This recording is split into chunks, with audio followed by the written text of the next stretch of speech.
வணக்கம். நான் கவிதா. இந்த வீடியோ வந்து பார்த்தீங்கன்னா, எங்க வீட்ல வந்து விநாயகர் சதுர்த்தி கும்பிட்டோம்ல, அந்த வீடியோ தான் இது. நானும் ஸ்ரீராமும் தான் இதெல்லாம் ரெடி பண்ணிட்டுருந்தோம். அவரு எங்க வீட்டுக்காரர் வந்து ஸ்ரீவர்ஷனுக்கு வந்து உடம்பு சரியில்ல. அதனால அவர் வந்து ஸ்ரீவர்ஷன பார்த்துட்டு இருந்தாரு. நானும் ஸ்ரீராமும் தான் ரெடி பண்ணிட்டுருந்தோம்.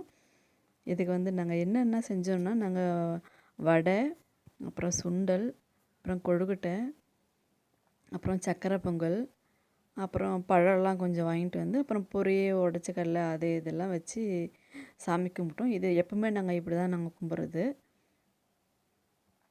சில பேருக்கு இது சிம்பிளாக தெரியும், சில பேருக்கு இது அதிகமாக தெரியும். ஆனால் எப்பவுமே நாங்கள் வழக்கமாக இப்படி தான் நாங்கள் கும்பிட்றது. நான் எப்பவுமே விநாயகர் சதுர்த்தி வந்து நாங்கள் சாமி போட்டோம் நடு வீட்டில் கும்பிடுவோம் இல்லையா, செல்ஃபில் அங்கே வச்சு நான் கும்பிட மாட்டேன். ஏன்னா அங்கே வந்து இடம் பத்தாது. ஒரே ஒரு செல்ஃபு தான் சாமி செல்ஃபு எங்கள் வீட்டில். அங்கே வச்சு எல்லாமே வச்சு சாமி கும்பிட்றதுக்கு அங்கே இடம் பத்தாது. அதனால் பிள்ளையார கொண்டு வந்து நான் ஹால்லேயே சோஃபாலாம் எடுத்து இந்த பக்கம் போட்டுட்டு, அங்கேயே இடத்த ஃபுல்லாக க்ளீன் பண்ணிவிட்டு, நாங்கள் எப்போவுமே அந்த மாதிரி தான் நான் ஹாலில் தான் வச்சு நான் கும்பிடுவேன் நான்.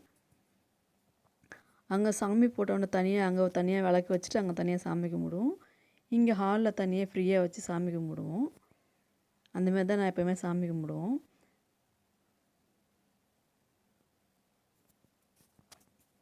ஸ்ரீவர்ஷனுக்கு வந்து உடம்பு சரியில்லாததுனால நாங்கள் வந்து இந்த வருஷம் கொஞ்சம் இன்னும் நல்லாவே பண்ணியிருப்போம். எப்போவுமே ஸ்ரீவர்ஷனுக்கு உடம்பு சரியில்லாததுனால கொஞ்சம் சிம்பிளாக தான் பண்ணோம் நாங்கள் இந்த வருஷம். குழந்தைக்கு உடம்பு முடியல, ஏன்னா அவனையே தான் பார்த்துட்ருக்கணும். அதனால் வீட்டில் எதுவுமே எங்களால் வேலை செய்ய முடியல. குழந்தைய பார்த்துட்ருக்கவே ஒரு ஆள் வேணும்.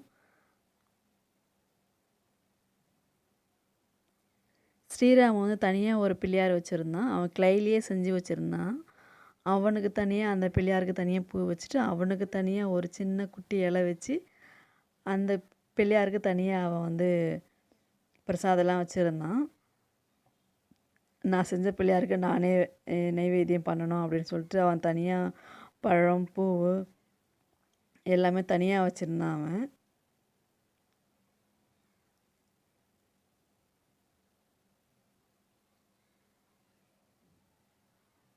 எங்கள் வீட்டில் கும்பிட்டது இப்படி தான் இருக்கும்.